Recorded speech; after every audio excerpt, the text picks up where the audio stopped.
औज़ु बिल्लाहि मिनश शैतानिर रजीम बिस्मिल्लाहिर रहमानिर रहीम।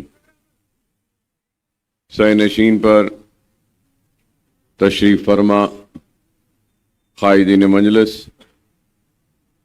उम्मीदवार हल्क़े assembly jubilee हिल जनाब फराज साहब, सुनने वाले बुजुर्गों, नौजवान साथियों और मेरी इज़्ज़त माब पर्दानशीन माँ और बहनों, इंतखाबात का वक्त है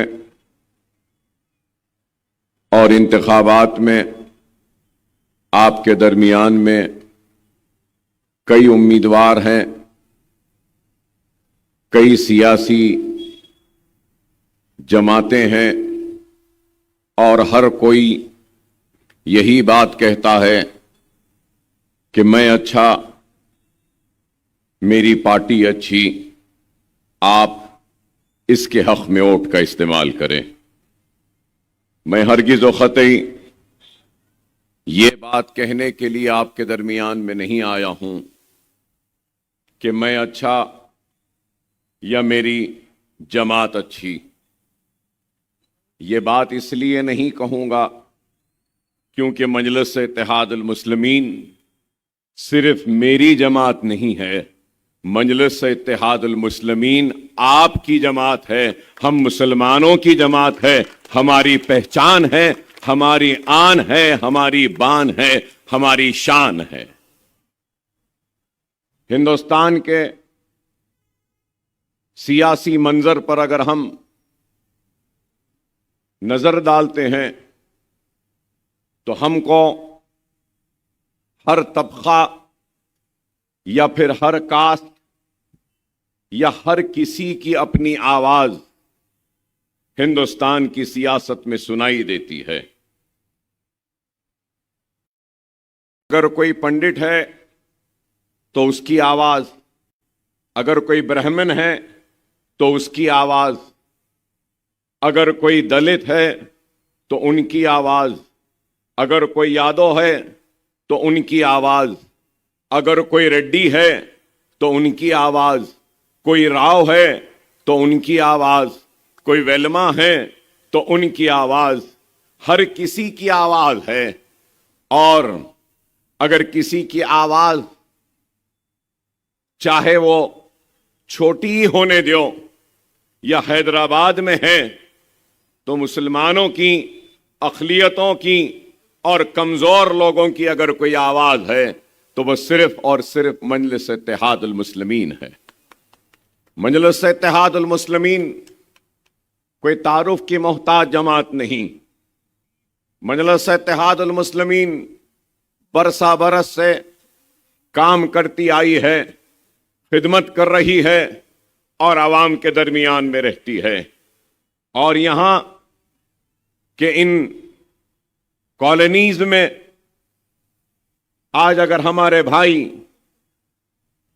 और हमारे घर हैं तो कभी एक वक्त था कि यहां के रहने वालों के घर पुराने शहर में भी थे, उनके अजीज, उनके रिश्तेदार पुराने शहर में आज भी रहते हैं।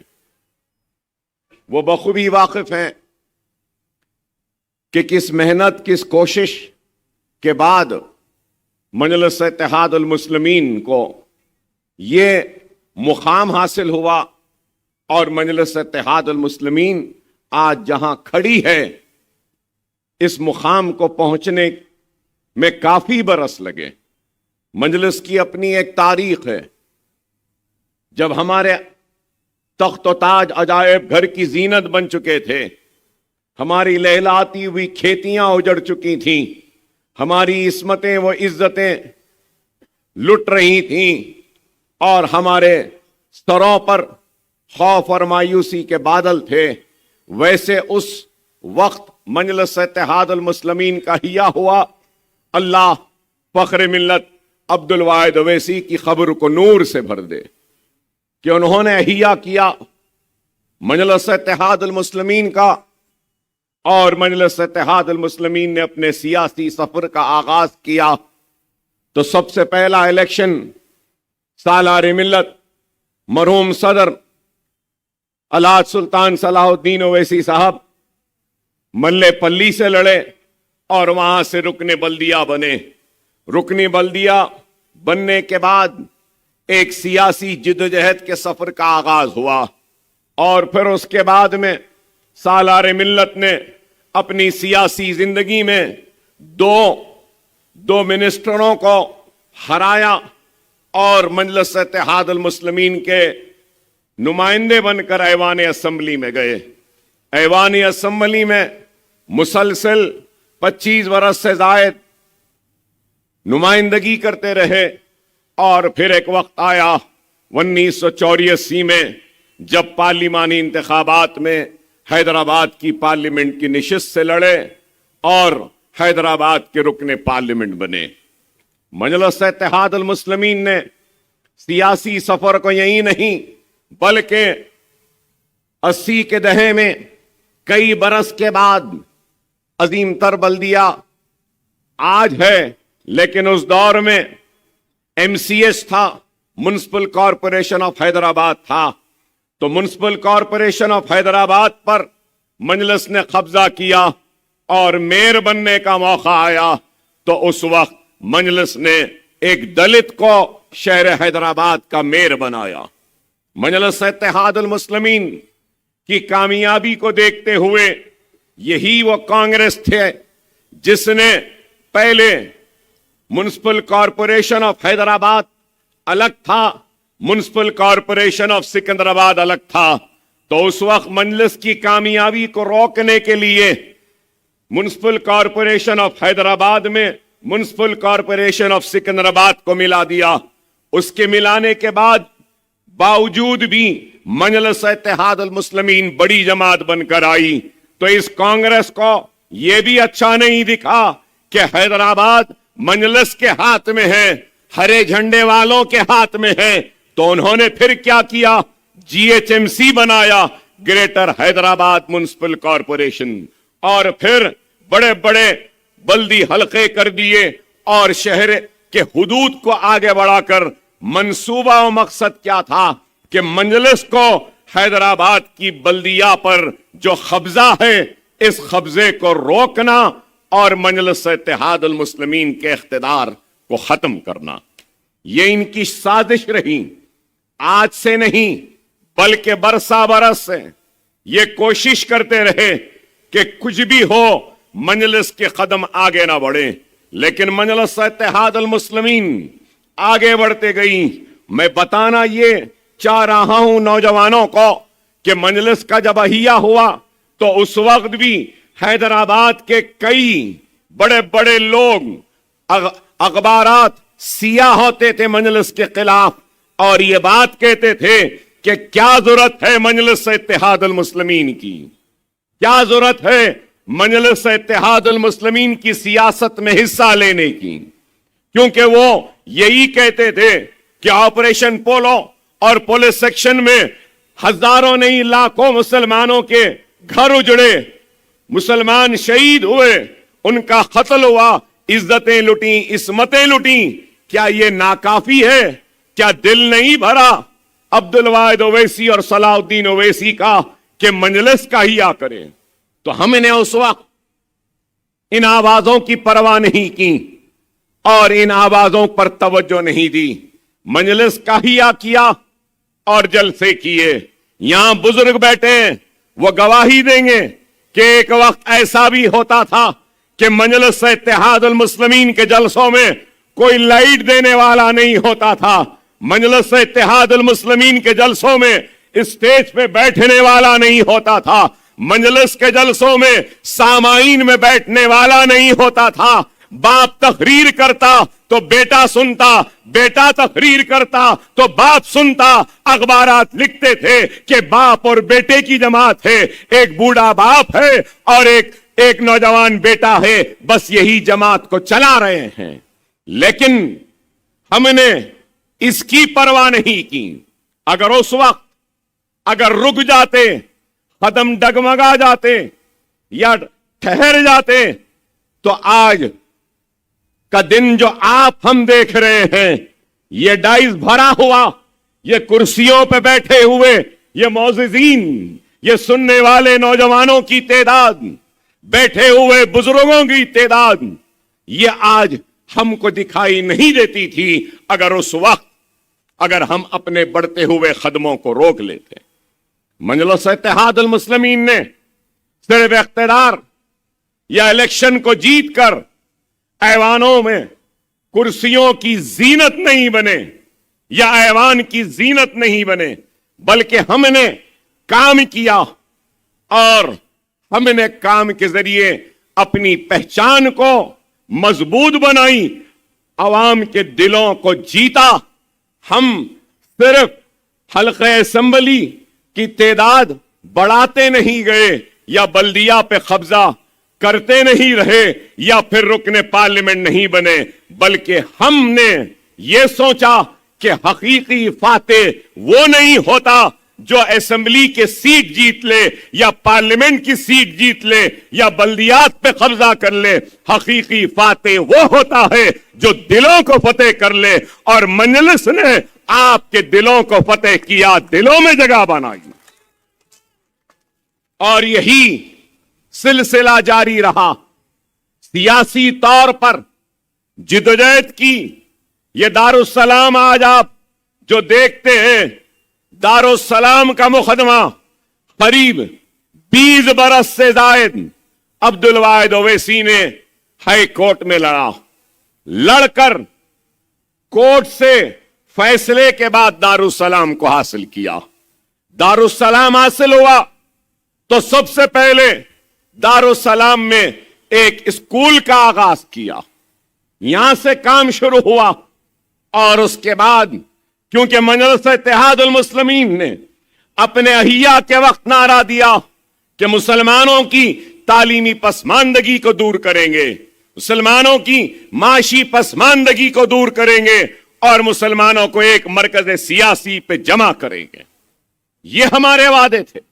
तो सवाल ये पैदा होता है कि अहिया मजलिस से लेकर आज तक क्या मजलिस इत्तेहादुल मुस्लिमीन अपने अहिया के वक्त किए गए वादों से इन्हिराफ किया या उन वादों पर कायम है? मजलिस इत्तेहादुल मुस्लिमीन की सियासी जिद्दोजहद का नतीजा है कि अक़िलती finance corporation, minority welfare department और मिनिस्ट्री फॉर माइनॉरिटी वेलफेयर बनी। कब बनी? 1984 में। 1984 में बनी। आज हिंदुस्तान के कई रियासतें हैं जहां पे माइनॉरिटी का डिपार्टमेंट नहीं, माइनॉरिटी का अलग महकमा नहीं, लेकिन हमारी रियासत में है। अरे आज आपको गौर और फिक्र करनी होगी इस बात पर कि मैं राजस्थान जाकर आया आज से चंद दिन पहले, तो राजस्थान में मैंने ढूंढा, पता करने की कोशिश की कि क्या सारे राजस्थान में मुसलमानों का, माइनॉरिटीज का क्या कोई मेडिकल कॉलेज है, क्या कोई हॉस्पिटल है? तो ढूंढने पर पता चला कि सारे राजस्थान में एक भी मुसलमानों का, माइनॉरिटीज का मेडिकल कॉलेज नहीं है।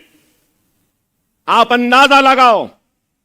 और आज जिस जमात पर तनकीदें की जाती हैं, जिस जमात पे उंगलियां उठाई जाती हैं, जिस जमात की क़यादत पर सौदेबाज कह के मुखातिब किया जाता है, अरे आज उस जमात का अपना मेडिकल कॉलेज है, इंजीनियरिंग कॉलेज है, एमबीए कॉलेज है, एमसीए कॉलेज है, फार्मेसी कॉलेज है, आर्किटेक्चर कॉलेज है, नर्सिंग कॉलेज है, फिजियोथेरेपी कॉलेज है, पोस्ट ग्रेजुएट स्टडीज का, मेडिकल का वो भी है कॉलेज, और super speciality in medical course वो भी है, एमडी भी है, और उसके बाद में हमारे पास मास्टर्स भी है, एमबीए मास्टर्स है, तो एमई भी है, हमारे पास बीएससी नर्सिंग है, तो एमएससी नर्सिंग है, फिजियोथेरेपी है, तो मास्टर्स भी है, हमारे पास अपने एक नहीं 2 दवाखाने हैं, एक 1200 बिस्तर का, तो एक करीब 2000 बिस्तर का दवाखाना है। और आज फिर लोग पूछते हैं कि क्या किया। अरे मजलिस ने क्या नहीं किया। अरे दिल हमारा जलता है, तकलीफ होती है जब तोहमतें लगती हैं, इल्जाम लगता है। अरे इस शहर हैदराबाद को हमने सिर्फ अपने पसीने से नहीं सेंचा। अरे जब जरूरत पड़ी तो अकबरुद्दीन ओवैसी ने इस सरजमीन दक्कन और हैदराबाद को अपने खून से भी लाल किया है, अपना खून भी दिया है। अरे हमने काम किया। हम सिर्फ जज्बाती तकारीर या नारेबाजी नहीं करते, हमने काम किया। हजारों डॉक्टर्स निकले, हजारों इंजीनियर्स, मास्टर्स निकले। आज तनकीद करने वालों से मेरा सवाल है कि आपने क्या किया? कुछ नहीं किया। अरे एक तरफ आज सियासी माहौल को हम देखते हैं तो कैसा माहौल है कि एक तरफ वो लोग हैं जो कहते हैं सबका साथ, सबका विकास, सबका विश्वास। किसका साथ दिया? किसका विश्वास लिया? किसका विकास हुआ? घर वापसी के नाम पर मारा गया, लव जिहाद के नाम पर मारा गया, बीफ के नाम पे लिंचिंग की गई, बाजारों में मारा गया, हमारे बच्चों को जेल में डाला गया, हिजाब के नाम पर बच्चियों को पढ़ने से रोका गया, हमारे बस्तियों में बुलडोजर चला दिए, आबादियों को गिरा दिए, जेल में, कोर्ट कस्टडी में, पुलिस की कस्टडी में, हाथों में बेड़ियां हैं, गोलियां मार कर मार दिया गया। यह है सबका साथ, सबका विश्वास, सबका विकास। तो दूसरी तरफ एक नई दुकान खुली है, मोहब्बत की दुकान। हिंदुस्तान में सबसे ज्यादा इख्तिदार अगर किसी का रहा तो किसका रहा? यही नेहरू गांधी खानदान का रहा। और इन्होंने क्या दिया? 50,000 फिसादात के लुटे हुए, पिटे हुए मुतासिरीन के गुस्सों को थमाने के लिए कमीशंस। कौन सी कमीशन? अरे मेरे पास पूरी फेरिस्त है, अगर मैं फेरिस्त बयान करूं तो परेशान हो जाएंगे, बोल नहीं सकेंगे। 50,000 फिसादात की फेरिस्त लेकर आया हूं। जवाब दे सकते हो तो दे दो। कांग्रेस के तर्जुमान बन के फिरने वालों, हिंदुस्तान की आजादी से लेकर आज तक 55,000 फिसादात का तोहफा दिया। 1961 बड़े बड़े फिसादात, जबलपुर का, मध्य प्रदेश का, वहां चीफ मिनिस्टर कौन? कांग्रेस के के.एन. कज्जू थे।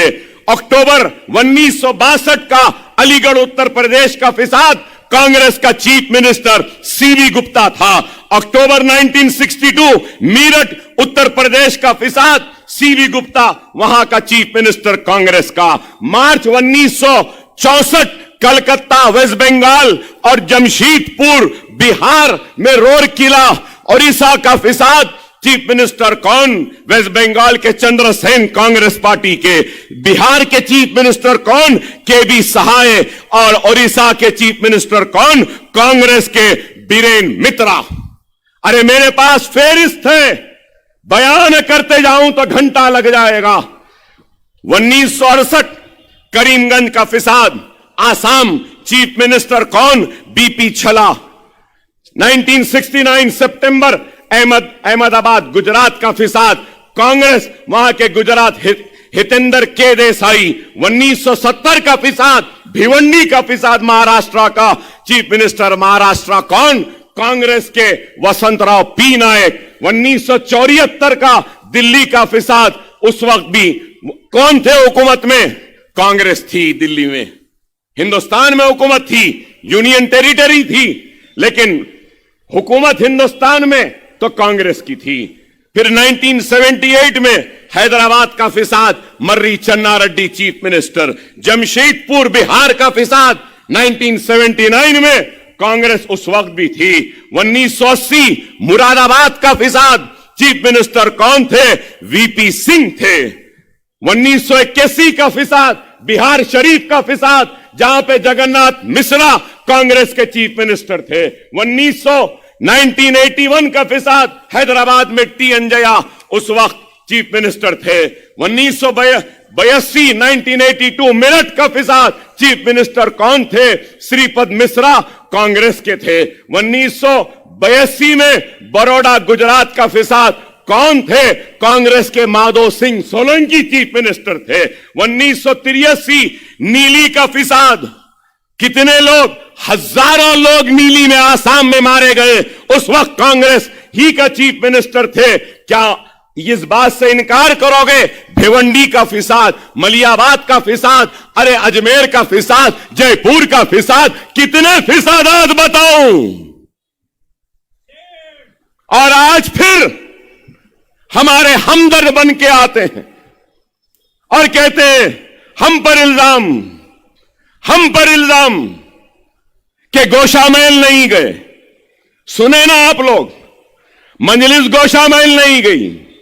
अरे कांग्रेसियों, पहले फैसला कर लो, हमारे जाने से बीजेपी हारेगी या हमारे नहीं जाने से बीजेपी हारेगी?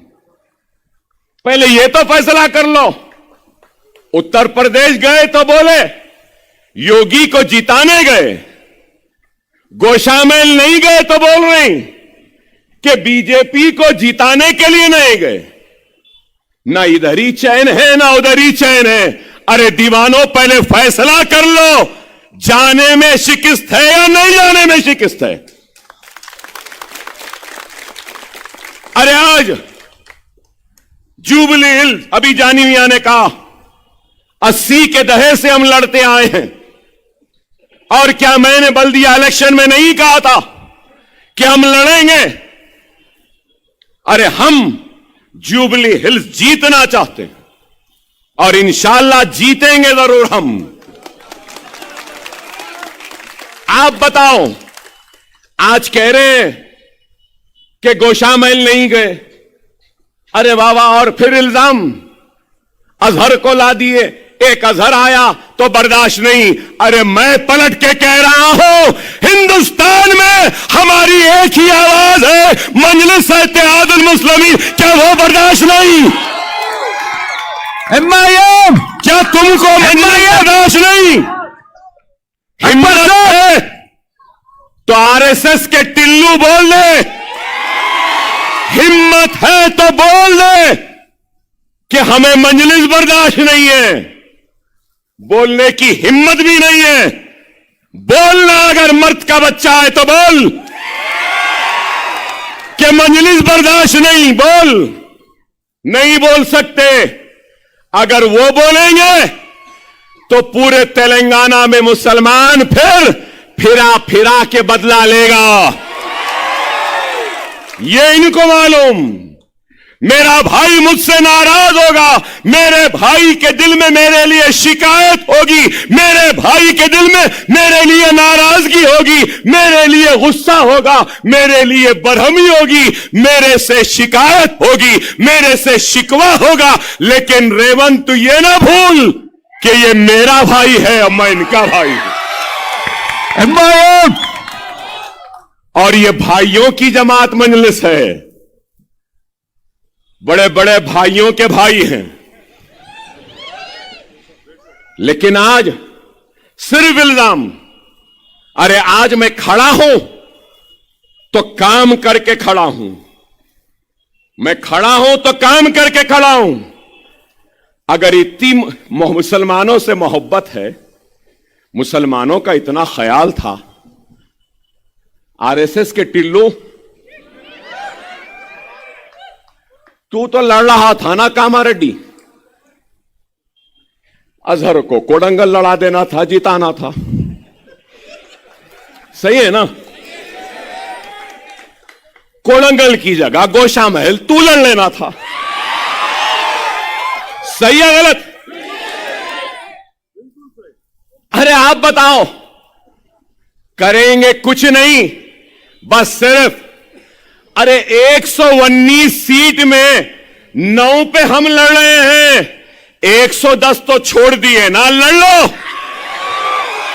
लड़ लो, राव लड़ लो, रेड्डी लड़ लो, सब लड़ लो, जिसको लड़ना है लड़ लो, ये हमको छोड़ दो। पूरा मुल्क तुम्हारा है, इख्तिदार तुम्हारा, ताकत तुम्हारी।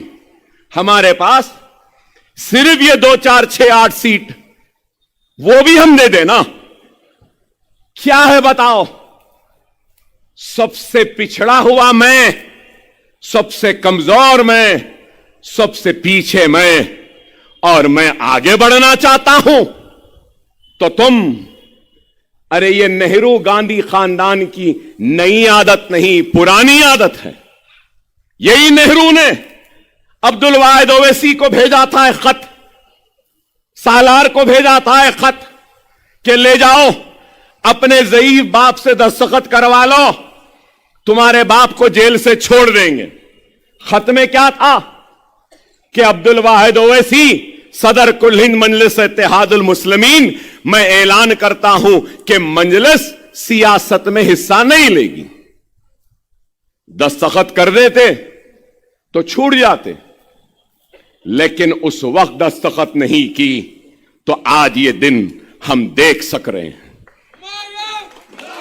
इस बात को समझना। और यही इंदिरा गांधी क्या दारुस्सलाम नहीं आई? बुजुर्ग बैठे हैं यहां पे, गवाही देंगे। क्या इंदिरा गांधी दारुस्सलाम को नहीं आई? आई थी। जब आती बोली तो दावत दी गई। दावत के साथ एक शर्त थी कि दारुस्सलाम में कांग्रेस का एक झंडा नहीं लगेगा।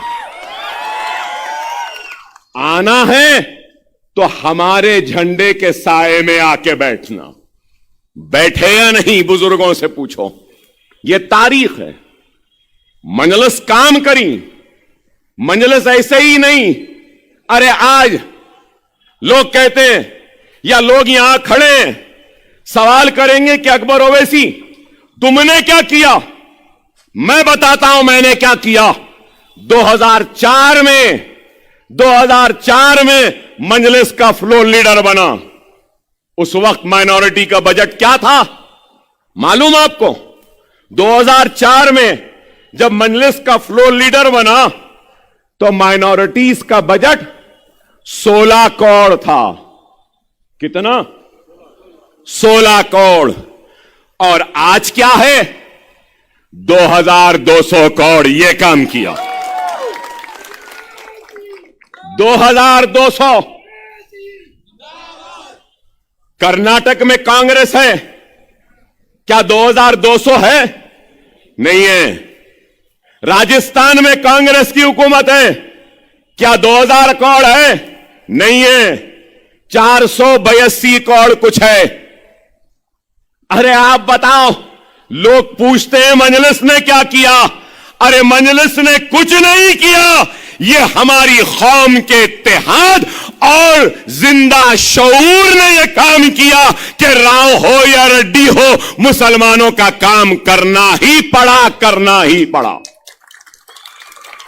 यह आपकी कामयाबी है, आपके सियासी शऊर की कामयाबी है, आपके इत्तेहाद की कामयाबी।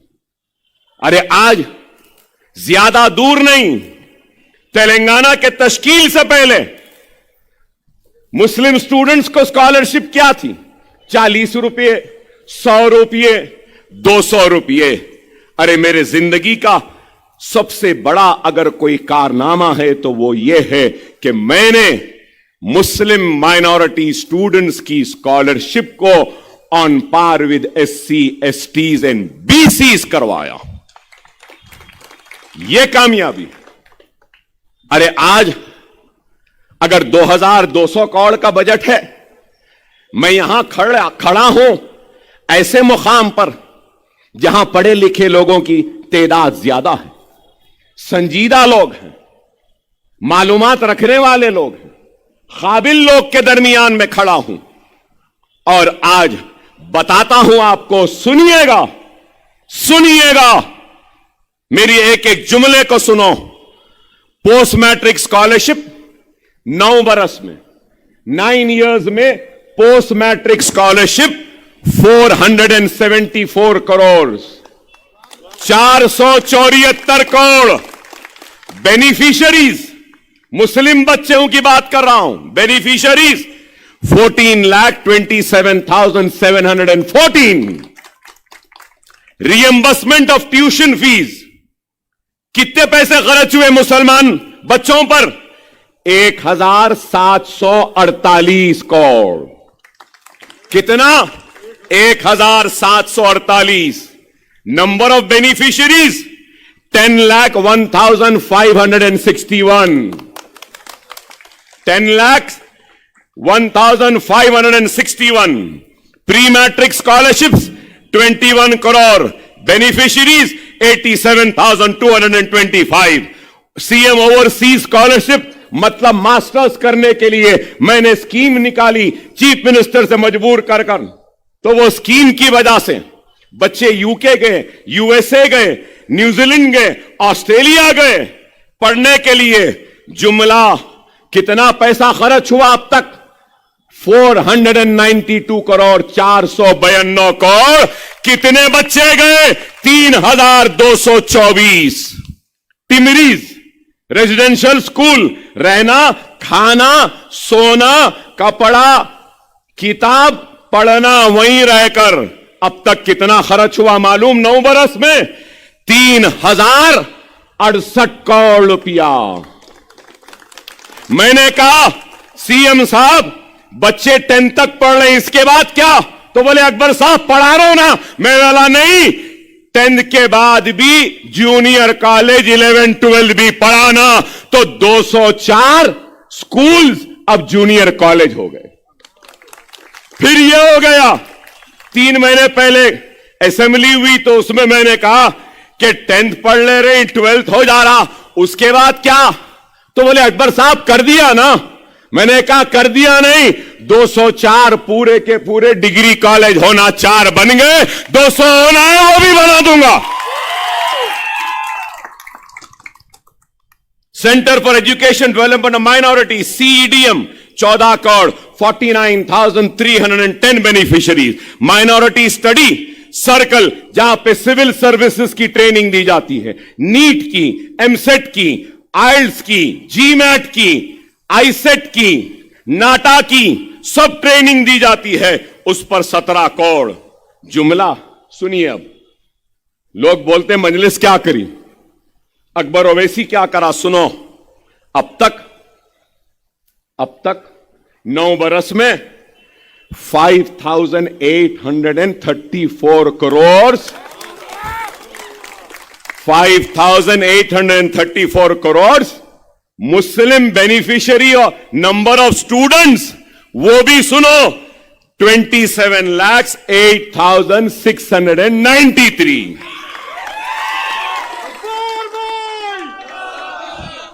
क्या ये काम नहीं? क्या ये कारनामा नहीं? राजस्थान में प्री मैट्रिक स्कॉलरशिप है? नहीं है। पोस्ट मैट्रिक स्कॉलरशिप है? नहीं है। क्या राजस्थान में यहां के वैसा 4% रिजर्वेशन है? नहीं है। क्या राजस्थान में माइनॉरिटीज को ग्रांट दिया 10 लाख?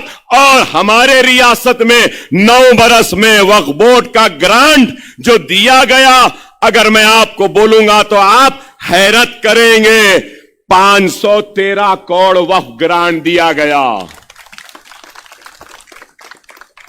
और शादी मुबारक 2,338 करोड़ रुपया खर्च हुआ।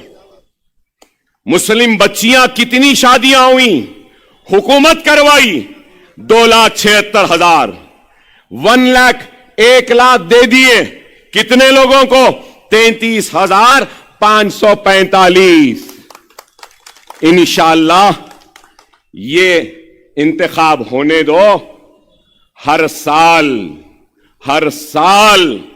मैं कह रहा हूं कि मैं 50,000 से जायद 1 लाख मुसलमानों को 1 लाख रुपए दिलाने की कोशिश करूंगा।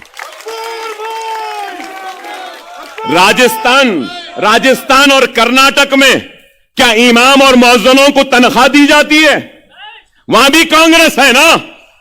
ऐ कांग्रेस के पालकड़ों, बोलो, मेरी तकरीर का जवाब दो। कांग्रेस के गुलाम, बोलो, जवाब दो।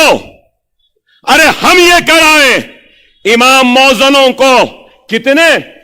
पहले 10,000 थे, अब 17,000 इमामों और मौजनों को दे रहे हैं। 5,000 कांग्रेस ऐलान करी, 10,000 नहीं। 10,000 में अकबर अवैसी खामोश नहीं बैठेगा। अचली का पुजारियों को, पंडितों को 25,000 और हमारे इमामों को 10-12,000 नहीं, उनको 25 तो हमको भी 25। ये हम कराएंगे। अरे हम काम कर रहे हैं बाबा। आज सिर्फ इल्जाम लगाते हो, मजलिस क्या करी पूछते हो। अरे मैं बयान करते जाता हूं। राजस्थान में, कर्नाटक में भी इनकी हुकूमत है ना? उर्दू दूसरी सरकारी जबान है, यहां है ना? फिर बताओ मजलिस क्या करी, फिर पूछते हैं। आप बताओ कि मजलिस काम कर रही है। यहां आगे 7 टूम्स है ना? 7 टूम्स का रेनोवेशन हुआ नहीं हुआ? टूम्स खूबसूरत हुए नहीं हुए?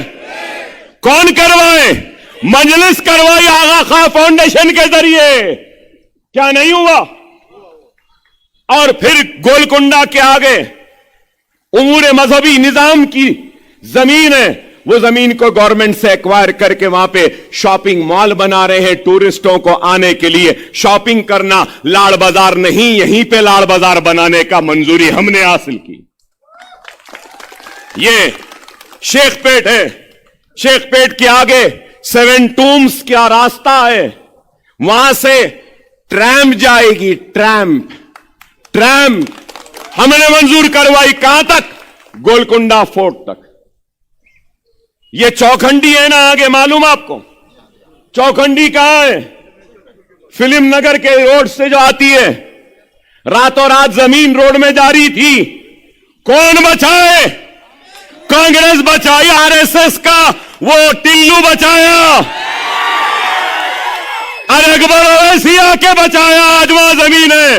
जानी मियां बोले ना कि जूनियर कॉलेज डिग्री नहीं है, इंशाअल्लाह वक्फ बोर्ड के जरिए वहां चौकंडी पे हम इमारत बनाएंगे, जहां पे हमारे बच्चे बच्चियों के कॉम्पिटिटिव एग्जाम का ट्रेनिंग का एक सेंटर बनेगा। कैरियर गाइडेंस का एक सेंटर बनाएंगे हम।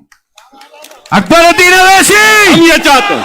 अकबरुद्दीन अवैसी, हम ये करना चाहते हैं। अरे पूछते हैं क्या किया? अरे पहली मर्तबा उर्दू दूसरी सरकारी जबान बन गई। हर दफ्तर में उर्दू दरखास्त लेना, ऑर्डर निकाले।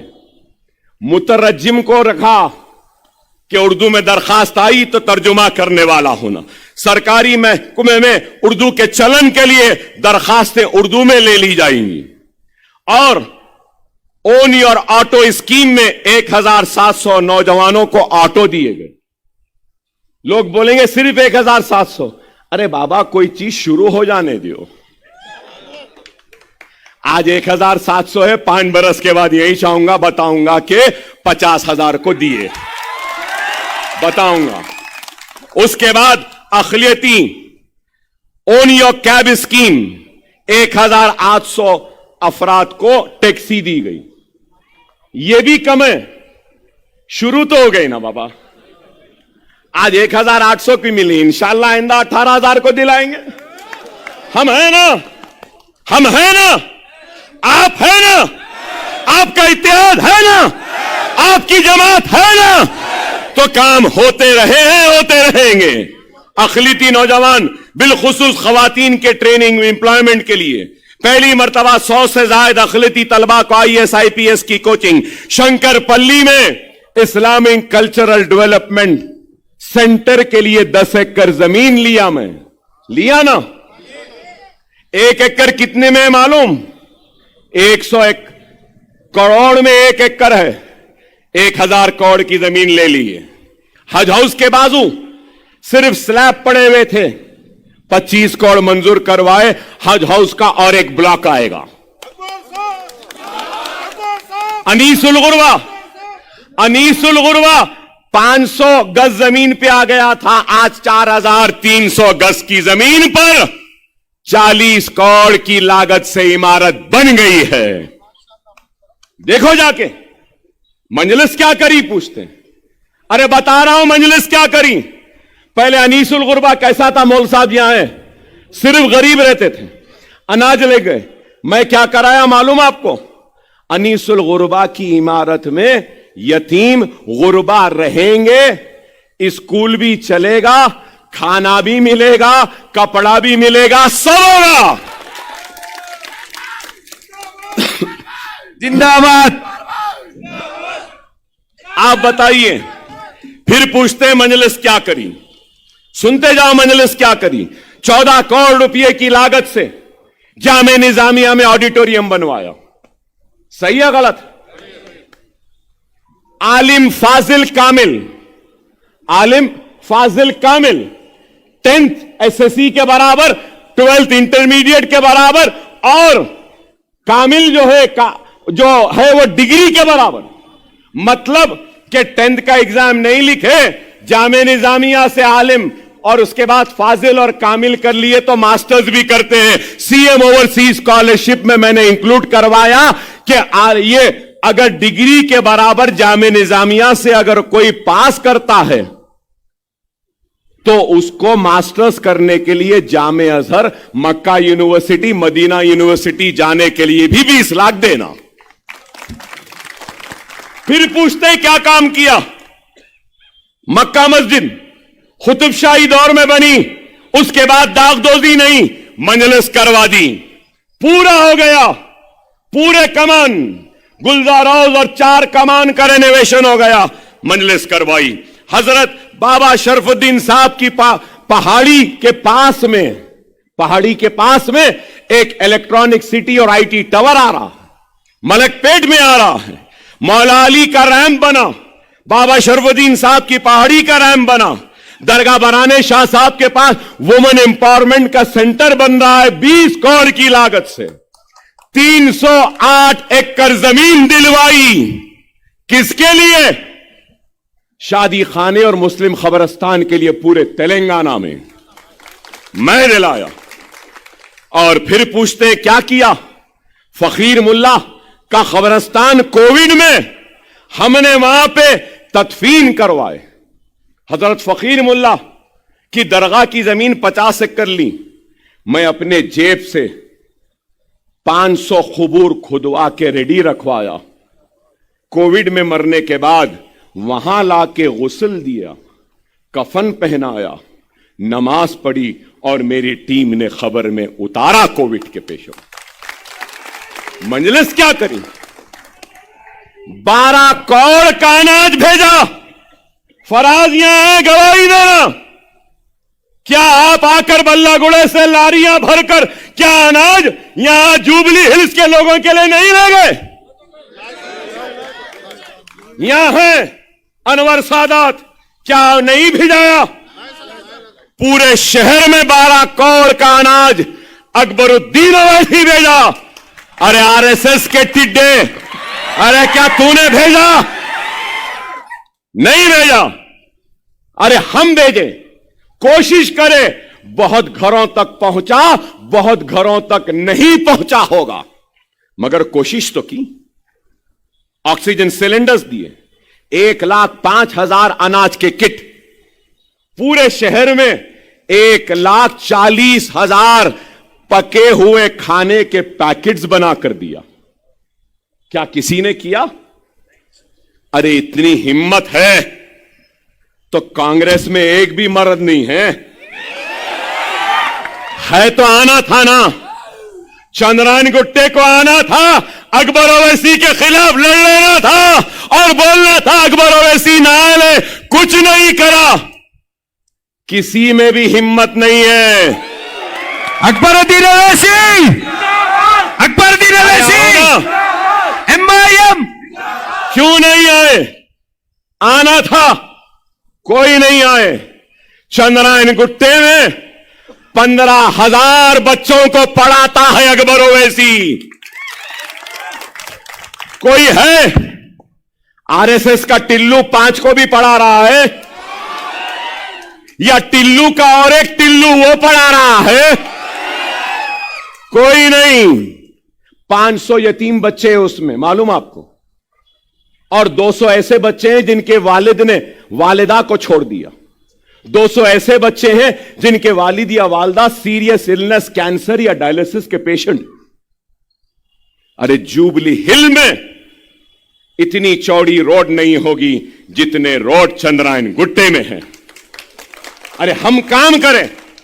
आपको मालूम अब 3000 बच्चों का एनरोलमेंट है।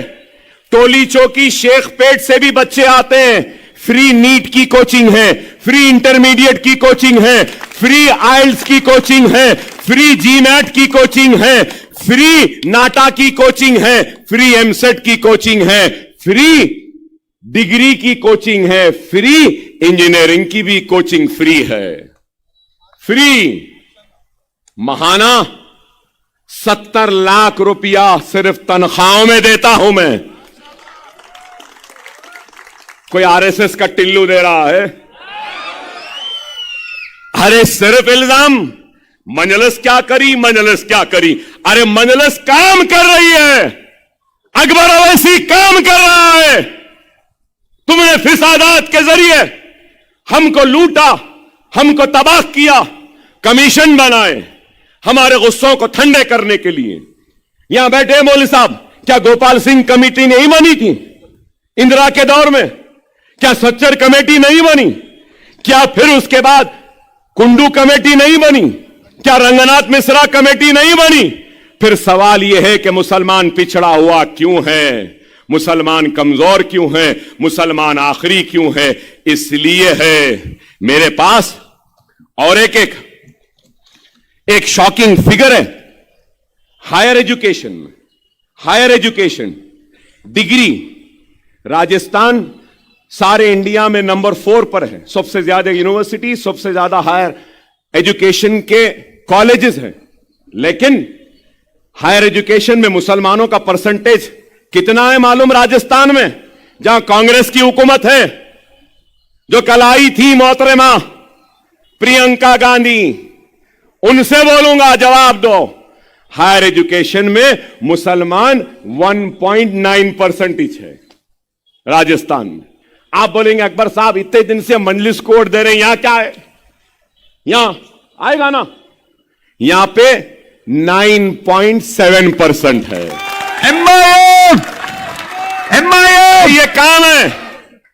फिर पूछते हैं मजलिस ने क्या किया? अरे मजलिस कोशिश कर रही है हर दर पर, हर दरवाजे पर दस्तक देकर उसकी मदद, उसकी फरियाद को सुनने के लिए। अगर कोई दर छूट गया, कोई फरियाद हम नहीं सुने, तो माफी चाहता हूं उस दर से, उस फरियादी से। लेकिन अल्लाह, उसके रसूल की कसम, अकबर ओवैसी हर फरियादी की फरियादी को सुनने की कोशिश करता। अकबर दिलावैसी, अकबर दिलावैसी। सिर्फ बातें। फ्लड्स आया चंद्रायन गुट्टे में, 4.5 करोड़ रुपया मैंने अपने जेब से फ्लड के मुतासरीन को दिया। क्या कोई दिए? अरे हम काम करते हैं, फिर भी बात क्या करें? अरे ट्रेन में पुलिस वाला मार दिया ना, उसको इमदाद हम दिलाए नहीं दिलाए? उसकी बीवी को नौकरी दिलाए नहीं दिलाए? बच्चों को पैसे दिलाए नहीं दिलाए? स्कूल में पढ़ने का इंतजाम कराए नहीं कराए? राजस्थान में के रहने वाले इमाम साहब को भी गोली लगी थी उसी ट्रेन में, कांग्रेस 1 पैसा दी? यहां पे माइनॉरिटी डिक्लेरेशन, वाह, माइनॉरिटी डिक्लेरेशन। राजस्थान में डिक्लेरेशन हुआ नहीं हुआ? राजस्थान में रिजर्वेशन मिला? राजस्थान में वक्फ ग्रांट मिला? राजस्थान में पोस्ट मैट्रिक स्कॉलरशिप दिए, प्री मैट्रिक दिए, ओवरसीज दिए, टिमरी स्कूल के वैसा रेजिडेंशियल स्कूल दिए? यहां दे रहे हैं तो आप बोलेंगे क्यों दे रहे हैं? हाँ, क्यों दे रहे हैं? मजलिस है, आप है हमारा इत्याद और इनके अब्बा है यहाँ पे। MIM अभी हबीब बहुत बिल्ला। बोलना है, बहुत बोलूंगा। अल्लाह हर एक से हबीब काम ले बिल्ला रहा है, जिंदाबाद। अल्लाह हमसे लेगा। हम सीरियस लड़ रहे हैं। जुबली हिल फराज के साथ अकबर ओवैसी भी लड़ रहा है। इंशाअल्लाह जीत कर जाएंगे। आमीन। और 30 तारीख को सिर्फ पतंग पतंग पतंग पतंग पतंग पतंग पतंग रहेगी। पतंग। वाखिर दाल अल्हम्दुलिल्लाह रब्बिल आलमीन। MIM